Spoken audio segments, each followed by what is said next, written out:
tatanggapin po natin ang argumentong ito. Hahayaan natin maliitin at insultuhin ang hukumang ito. The Constitution, Your Honors, please, vests this impeachment court with extraordinary powers. Tanging ang hukumang ito lamang ang may kapangyarihang magpasya kung ang mga pinakamataas na pinuno ng ating bansa ay karapat-dapat pa rin manungkulan. Because this power comes directly from the Constitution, no one, no person, no law, no administrative rule can limit or supersede it. I repeat, nothing and no one can handcuff this court's power to try and decide this impeachment case. Kahit ang bank secrecy law po ay sumusunod at tumatalima sa impeachment court. The law explicitly states, and I quote its pertinent portions, all deposits are hereby considered as of an absolutely confidential nature except in cases of impeachment. Walang kaduda-duda, may karapatan at kapangyarihan ng impeachment court na busisiin ang mga bank records ni VP Sara. Hindi rin po hadlang ang Data Privacy Act.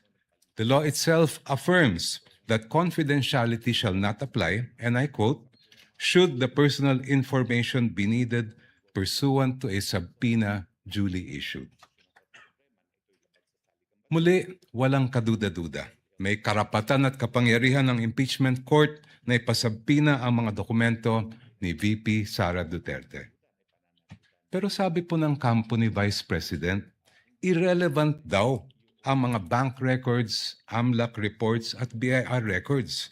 Lalo na daw yung mga transaksyon na nangyari bago siya umupo bilang pangalawang Pangulo dahil wala raw itong kinalaman sa kasong ito.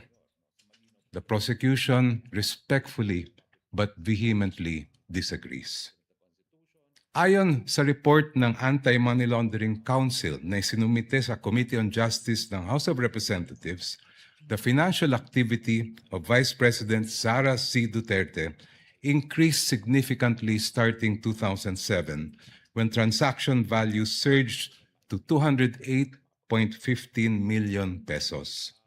According to this report, which is marked as Exhibit P-2-7-8, I quote, financial movements intensified between 2009 and 2013 with consistently high totals exceeding 400 million pesos, including notable peaks in 2009, 704.93 million pesos, 2010, 648.58 million pesos, and 2011, 597.15 million pesos.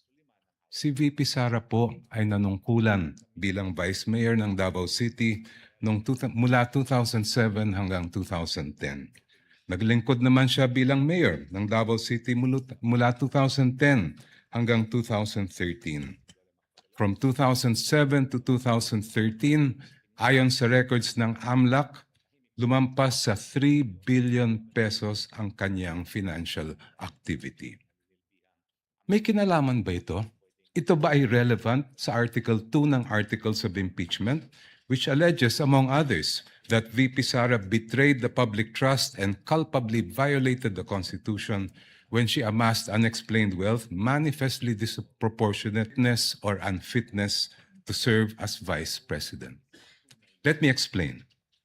The framers of the 1987 Constitution added betrayal of public trust as a ground for impeachment, and I quote, to include all acts which render the officer unfit to continue in office. For this honorable court to determine whether VP Sara Duterte is unfit to continue in office, it must have a clear picture of the respondent as a public servant. Kailangan makita ng publiko at ng mga senator judge ang tunay na kulay ng vice-presidente at larawan ng kanyang buong pagkatao bilang isang lingkod bayan. If she amassed staggering amounts of unexplained wealth while she was a vice mayor and mayor, doesn't that say a lot about her unfitness to serve as a vice president? Isn't that relevant to the question this court must resolve at the end of this trial of whether or not the Vice President betrayed the trust given to her by the people? From what I have gathered and read, Your Honors, please, this is not the first time this court has been confronted with this issue. Sa impeachment ni dating Chief Justice Renato Corona, tinanggap ng hukumang ito ang mga ebidensyang nakalap bago pa man siya naupo bilang punong hukom. I believe it was then Senator Judge, now presiding officer Francis Escudero, who raised the question, will the impeachment court consider only Corona's acts as Chief Justice? This after observing that some exhibits predated his appointment as Chief Justice. This matter was taken up in caucus, after which this court decided to allow such evidence. When Philippine Savings Bank President Pascual Garcia III testified before this court in the same Corona trial, he refused to answer the question of then Senator Judge Franklin Drilon on the starting balance of Corona's 2 peso-denominated accounts. But, if I'm not mistaken, it was Senator Judge Alan Peter Cayetano who said that records of initial deposits are among the quote-unquote opening documents that should have been brought to the impeachment court. After reading the subpoena, presiding officer Senator Juan Ponce Enrile held that Senator Judge Cayetano's observation was correct. During the same hearing, the presiding officer ordered the issuance of subpoena to PS Bank Katipunan branch manager Annabel Tiongson to bring all the bank records of the Chief Justice. A few days later, the impeachment court denied the defense's motion to quash the subpoena for the peso bank accounts of CJ Corona. The presiding officer explained that the purpose of the subpoena is to find out if Corona has not included the deposits in his salin. This court also denied the defense's motion to suppress evidence on Corona's bank accounts. Sa huli, binusisi ng hukumang ito ang bank records ni Chief Justice Corona mula sa kanyang unang balanse bago pa man siya naging punong mahistrado. The panel of prosecutors respectfully submits that the subpoenas for the production of the bank records, AMLA documents, and BIR documents of the Vice President and her husband are proper and should be issued by this honorable court. Now allow me, Your Honors, to return to my first point. There is a deeper reason why this court must resist the attempts of the respondent to exclude evidence that is obviously relevant. It has to do with curtailing the power of this court. The Constitution gives this honorable court, and I quote, the sole power to try and decide impeachment cases. Kayo lang po, Your Honors, ang may kapangyarihang magpasya kung ano ang impeachable offense at kung anong ebidensya ang maaaring tanggapin para patunayan ito. Kinilala ito mismo ng Korte Suprema. In the case of Francisco versus House of Representatives, the Supreme Court declared, and I quote, a determination of what constitutes an impeachable offense is a purely political question which the Constitution has left to the sound discretion of the legislature. Such an intent is clear from the deliberations of the Constitutional Commission. Inulit po ito ng Supreme Court sa kasong Gutierrez versus House of Representatives, where the Supreme Court declared, and I quote, Francisco instructs that this issue would require the court to make a determination of what constitutes an impeachable offense. Such a determination is purely a political question which this Constitution has left to the sound discretion of the legislature. Clearly, the issue calls upon this court to decide a non-justiciable political question which is beyond the scope of its judicial power. Since this impeachment court has the sole power to determine what constitutes an impeachable offense, no one, not the Supreme Court, much less the defense, can impose limitations on that power. No one can dictate to this court how to exercise the exclusive power to decide what constitutes an impeachable offense. In closing, Your Honors, I go back to the most fundamental provision in our Constitution on the accountability of public officers, Article 11, Section 1, which provides, and I quote, "Public office is a public trust. Public officers and employees must at all times be accountable to the people." Ibig sabihin po, sa proseso ng impeachment, ang pananagutan sa taong bayan ang pinakamahalaga sa lahat. Kaya naman po, ang hiling namin sa korte, gamitin ang inyong natatanging kapangyarihan at karapatan na busisiin ang bank records, tax records at AMLA reports kaugnay ni VP Sara at ng kanyang asawa. Sa ganitong paraan, Your Honors, madedesisyonan ninyo ang kaso base sa buong katotohanan. The truth, the whole truth, and nothing but the truth para sa interes at kapakanan ng sambayanang Pilipino. Before I close, if Your Honors, please, if I have whatever time I have left, may I request that it be credited to my rebuttal. Maraming salamat po. We will try to do that, Your Honor. You have 1 minute and 39 seconds. And if at all we do so, we shall equally credit it to the rebuttal, if any, of the counsel for respondents. Thank you, Your Honor. Attorney Powa, if you're ready, you may proceed with your oral arguments on the twin motions filed by the prosecutors. You may proceed, sir, when you're ready. Thank you, Your Honor. You have 15 minutes. Mr. Presiding Officer, Honorable Senator Judges, magandang hapon po sa inyong lahat. The issue before the impeachment court today is not whether you possess the power to issue a subpoena. The real issue is whether such power may be exercised in a manner that disregards due process and compels the production of documents and information beyond what is allowed by law. Your Honors, jurisprudence provides that for a subpoena to be valid, it must comply with twin requirements of 1, definiteness, and 2, relevance.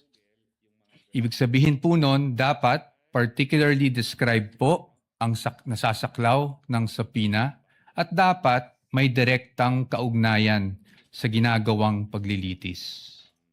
Your Honors, when a subpoena becomes oppressive, when it is unreasonable, and when it is merely issued for the very purpose that there is a hope that somewhere, somehow, something incriminating will come out, it ceases to be an instrument of justice.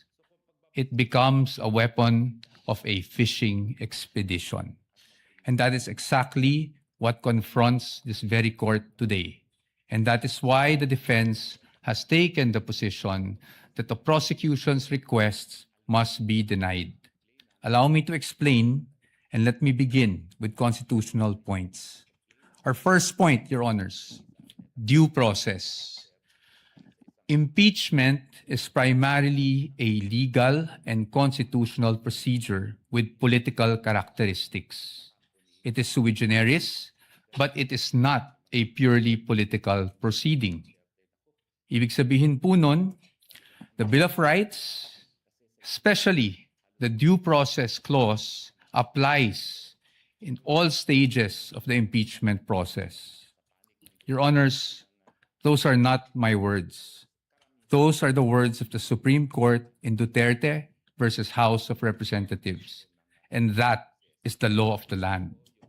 When we speak of due process, we offer a simple proposition that evidence must be present to support each and every accusation. Pero hindi po yon yung nangyari dito. Balikan po natin kung saan nagsimula itong proceeding na ito. I have here with me, Your Honors, copies of the Zabalia and Cabrera complaints. Both filed before the House of Representatives. Both accused the Vice President of allegedly amassing unexplained wealth. Both with voluminous attachments, yet not one attached a document to support that accusation. Not a single financial transaction record, not even a single SALN.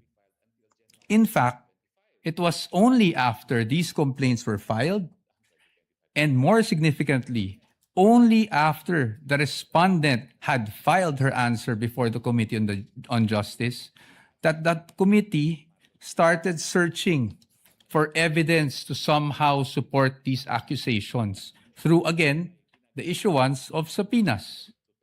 Your Honors, we objected then and we are still objecting now because, with all due respect, the position of the defense is that is the very definition of a fishing expedition. Your Honors, in our legal system, it is not permitted to accuse now and then just look for proof later on. That is not how due process works. Hindi po dapat natin pinapayagan yan. Moving on to my second point, Your Honors. Let's talk about relevance. It is our position that the requests of the prosecution are in fact fatally overbroad. Bakit po fatally overbroad? An impeachable offense is an act or omission committed while the public official is occupying an impeachable office, not before being elected or appointed to such position. Again, Your Honors, those are not my words. Those are the words of the Supreme Court in Duterte versus the House of Representatives. That is controlling and that is the law of the land. Yet here, Your Honor, today, the prosecution is requesting for documents spanning almost 2 decades, almost 20 years, dating as far back as 2007. Your Honors, it is a fact na noong 2007, ang respondent ay vice mayor pa lamang. Definitely not an impeachable office, Your Honors. How is that relevant? It is the position of the defense that it is not. In fact, what that is an unlimited search throughout a person's financial history. That should not be allowed. Your Honors, if a subpoena is not narrowly tailored, it is oppressive. For these reasons alone, we are of the position that the request should already be dismissed. Nonetheless, if the impeachment court were to extend its utmost liberality, which the prosecution have asked for in their memorandum, we'd like to point out, Your Honors, that Congress itself, the Senate and the House of Representatives, enacted laws that specifically prohibit the disclosure of these information that the prosecution is asking for now. Let us go through them one by one. Let's start with RA 9160 as amended by RA 11521, which is the Anti-Money Laundering Act. Your Honors, the prosecution is asking for covered transaction reports, suspicious transaction reports, financial intelligence reports, again, spanning almost 2 decades. However, it is clear under Section 8A, which we are flashing on the screen right now, na bawal po yun. Disclosure is prohibited under this provision, Your Honors. It is in black and white. Meron po bang exception? Wala po. Impeachment is not an exception. Had Congress wanted to make impeachment as an exception, madali lang naman pong ilagay yun sa batas. Pero hindi po iyon nagawa. Now, in fact, I also have here copies of the Financial Intelligence Report and another report from the AMLAC, the Information Management Analysis Group, which were already marked as exhibits, Your Honor. And it's in the records of the court. No? Exhibit D2-8-P1, where it says specifically that it should not be the information should not be used as evidence in formal proceedings, Your Honors. Clearly, Your Honors, to compel AMLAC officials to disclose such information would be to compel them to violate the law. Let's move on now to the tax records, Your Honors. Prosecution is asking for tax records, so let's look at the tax code. Section 270 of which criminalizes disclosure of taxpayers' information. Meron po bang exception sa batas na ito? Meron po, but it is limited. Kasama po bang impeachment? Hindi po. That is very clear. Again, Congress wanted to put an exception for impeachment. They could have easily done so, but they did not. Now, Your Honors, let's go to Bank Secrecy Law, RA 1405. The state policy has always been to favor the secrecy of bank deposits, Your Honors. Dito, while we recognize that impeachment is in fact an exception, Your Honors, we submit that this exception is not automatic. Meaning, hindi porket may exception for impeachment, pwede na kaagad natin buksan ang lahat ng bank records na hinihingi ng prosecution. Why?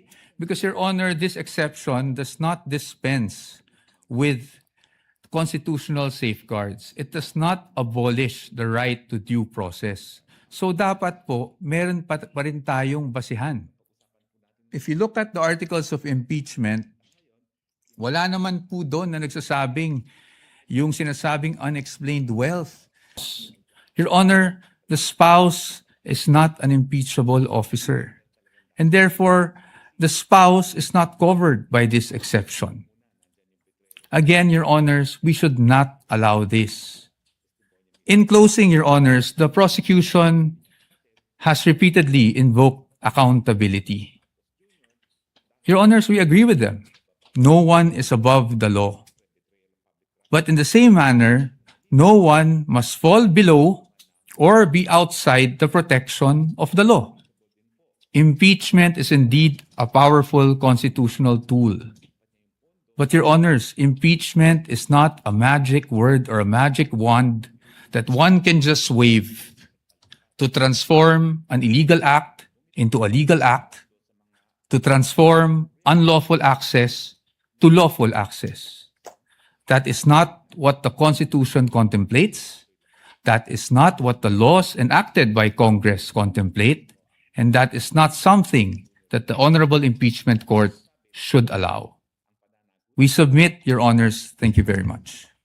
The gentleman still has 2 minutes and 48 seconds, which we shall credit, similar to the request of the prosecutor, to your rebuttal should you desire to use it, counsel, for the respondent, Attorney Paul. Thank you, Your Honor. Counsel, the prosecutor is recognized. Attorney Chel Jokno, you have 11.38 minutes, which will round off to 12 minutes, counsel. You may Thank proceed you. when you're ready for Thank you. for your rebuttal. Maraming salamat po, Mr. Presiding Officer, at magandang hapon po ulit sa ating lahat. Let me address each of the points that the defense has raised in their oral argument. Sabi po nila una ay due process daw ang isang paulit-ulit na dinidiin ng defense. But there's no debate that due process applies in this proceeding, just like in any other proceeding.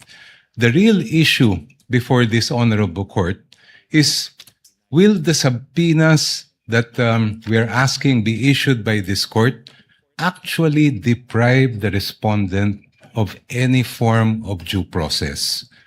Ang aming paniwala po ay hindi. And allow me to explain why. First of all, we are not yet at the stage where any evidence is being put in the trial or offered to the honorable court. Nandito pa lang po tayo sa punto na kung maari bang ipaproduce natin itong mga dokumentong ito. The defense will have every opportunity to make objections if and when Particular exhibits or documents are identified by a witness and offered in evidence. Therefore, wala pong due process violation ang pag-issue ng subpoena. Second, the defense repeatedly cites the case of Duterte versus House of Representatives as, I quote, the law of the land, as I quote, controlling daw yung desisyon na yan.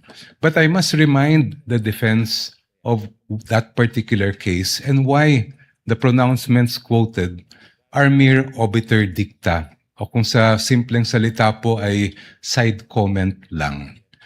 The entire Duterte versus House of Representatives case revolved around a different mode of impeachment. Kung maalala po natin, yan yung at least one-third ng members of the House ang nagsampa ng kaso. And the entire decision discussed how due process should apply to that mode of impeachment. Totoo, may sinabi ang Supreme Court tungkol sa mode na ginamit po ng Saballa and the Cabrera complaints. Pero hindi po yun ang issue sa kaso ni Duterte. That issue is just a side bypass or incidental declarations of the court that are not controlling and are not the law of the land. And if you look mismo at the decision of the court, they expressly said, we are speaking of due process in relation to how these proceedings reached the Senate as an impeachment court, not this kind of procedure.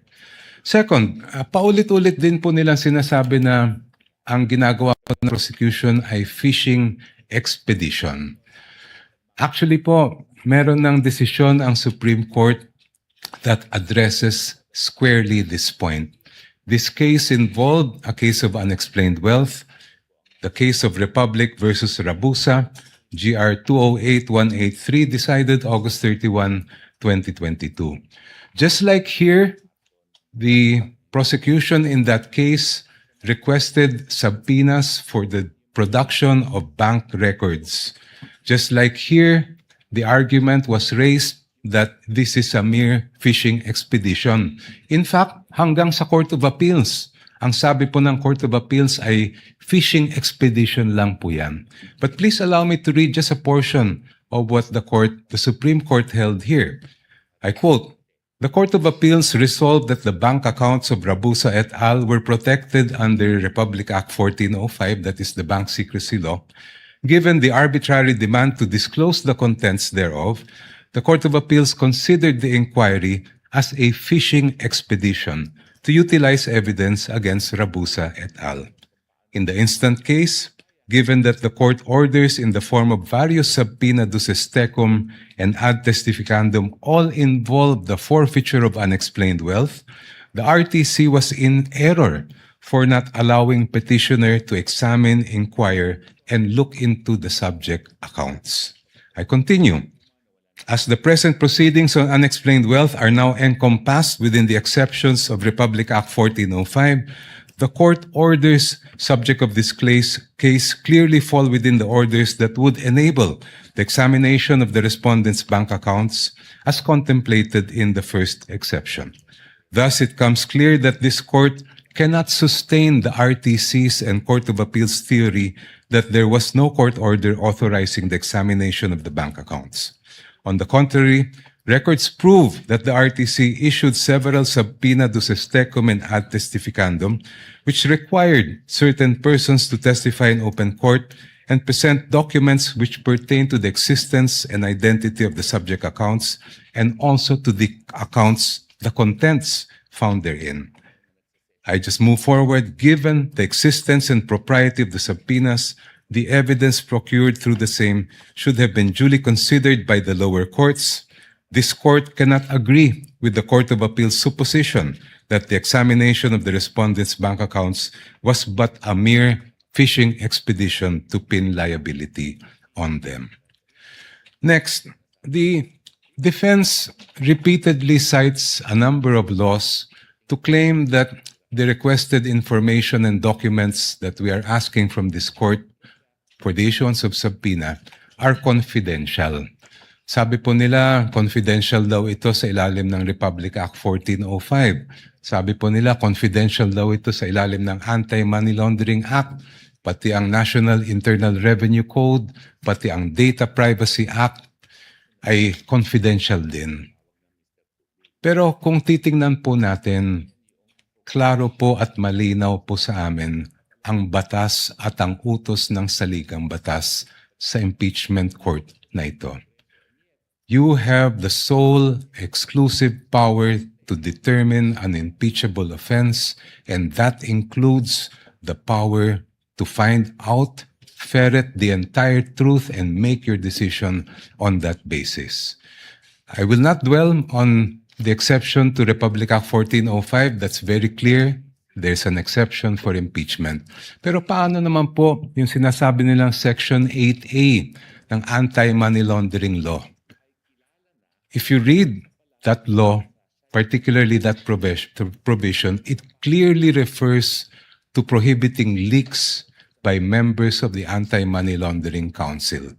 It never was intended to short-circuit the impeachment process or limit the powers of this honorable court to find out the truth. Ganon din po ang nakalagay sa ating National Internal Revenue Code. Sabi po ng defense, there's nothing that allows these documents to be made public. I cite Section 71, NIRC. After the assessment shall have been made, I'll just move forward. The returns, together with any corrections, shall be filed in the office of the commissioner, and I quote, and shall constitute public records and be open to inspection as such upon the order of the President. And in fact, during the Corona impeachment trial, the President at that time did order, and that is why this court admitted the BIR documents. Your Honors, madaling sabihin na confidential ang ilang impormasyon at dokumento. Madaling magturo ng batas. Pero ang hinahanap po ng impeachment court ngayon at sa mga susunod na araw, linggo at buwan ay ang katotohanan. At ang layunin ay makamit ang pananagutan. Confidentiality, Your Honor, should not be the prevailing principle in this proceeding. Hindi po confidential ang katotohanan. Maraming salamat po. Thank you, Representative, the Honorable Chel Jokno. Attorney Poa, counsel for respondent, is recognized for his rebuttal. Sir, you have 13 minutes. Thank you, sir. I will not take up the entire time to expedite matters. Your Honors, I respect, of course, the arguments put forth by the distinguished opposing counsel. But when it comes to due process, Your Honors, I think it's beyond debate, no, that due process must be observed in every stage of the proceedings. And aside from that, due process requires, Your Honor, that we also respect the protections afforded by law on the respondent. Your Honors, ang sabi po ng ating distinguished opposing counsels, obiter lang daw po yung sinabi ng Supreme Court. But Your Honors, nung sinabi ng Supreme Court sa Duterte versus House of Representatives na ang impeachable offense is an act or omission that is committed by a public officer while occupying an impeachable office, hindi naman po siguro pwede doon lang sa yung one-third mode gamitin yung ganong definition, pero pagdating po sa ibang mode ay hindi na po applicable yung ganong definition. Your Honors, in fact, in that decision, which I failed to mention earlier, sinabi rin po that the acts or omissions must be done in relation to the office. Kasi yun nga po ang purpose ng impeachment. Next, Your Honors, yung sinasabi na dapat kahit na may mga prohibition sa batas, pwede pa rin nating masapina para ma-examine. Your Honors, it is the wisdom of Congress kaya po may ganong mga prohibitions against disclosure under the law. kung papayagan po natin that a court process, even an impeachment court, can issue a subpoena to thwart those provisions, it's as if, Your Honor, we are doing judicial legislation here because a judicial issuance can easily repeal for the time being that provision, or at least suspend, Your Honor. Maybe not repeal. The proper word might be suspend that provision of law. I've never heard about that, Your Honors. And then, lastly, Your Honors, parati nating sinasabi rin, no? Two points. Yung nabanggit na Section 71. I agree po under the tax code that Section 71 provides that if the President orders, then nawawala na po yung confidentiality. However, Your Honors, even given that there's an order from the President, I think we should still think about the relevance. Para saan ba ine-examine yung mga dokumento? Hindi ba para sa impeachment proceeding? Hindi po namin sinasabi na kung sakaling nagkamali man ang Vice Presidente, kung sakaling may paglabag man sa batas ang Vice Presidente noon, ay hindi na pwedeng maparusahan. Marami naman pong paraan. You can file cases against the Vice President for those infractions, preterm infractions. Pero pag impeachment po ang pinag-uusapan, we are limited to what impeachable offenses are. And again, the Supreme Court is clear about that.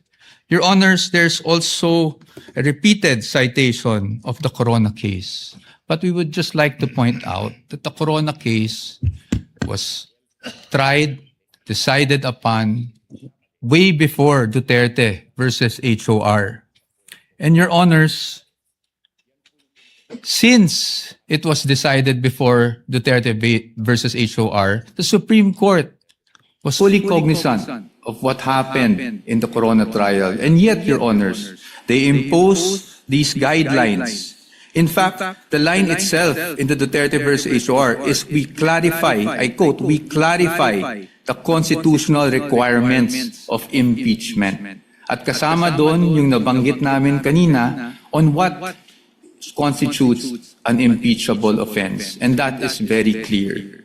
Marahil, sinasabi natin na yon ay isang obiter, pero Your Honors, paano po magiging obiter yon? Kung yun mismo ang itinakbo ng desisyon. The fact that the one-year bar was triggered was only the effect of not abiding by the due process clause of the Constitution. And lastly, again, Your Honors, we do not disagree with the prosecution in terms of accountability. Again, no one is above the law, but no one is deprived of the protection given by law, Your Honors. Thank you.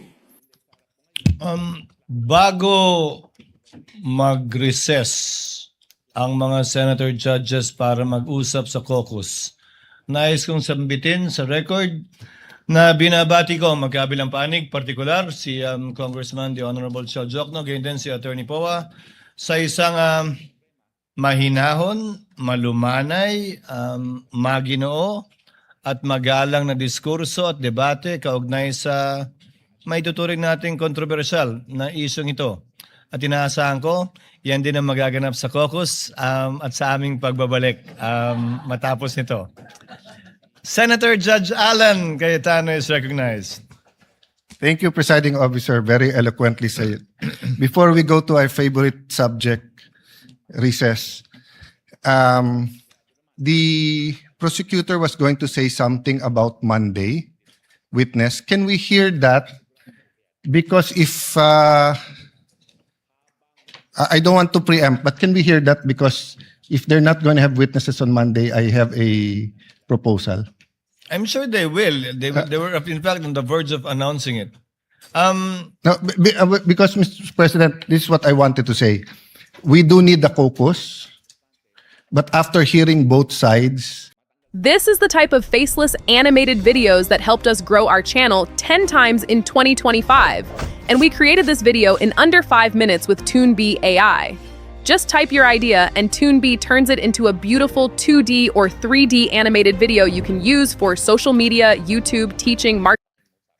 so if everyone agrees, then we can caucus but allow them to As adjourn, no? Unless someone wants to ask after our caucus. We will hear the lead prosecutor. However, Senator Judge Cayetano, it is the predisposition of the presiding officer, given that we don't have any witnesses today to settle this matter and this issue today. that's It's my- the only matter for yeah. us to discuss anyway. That's my point, Senator Judge. No, I'm reviewing the rules. Hindi naman tayo tatagal pag per legal issue kasi nakalagay naman not more than 2 minutes eh. So, meaning for example, for me issuing the subpoena is not one issue. Whether the subpoena is to the VP or to her husband is two separate issue.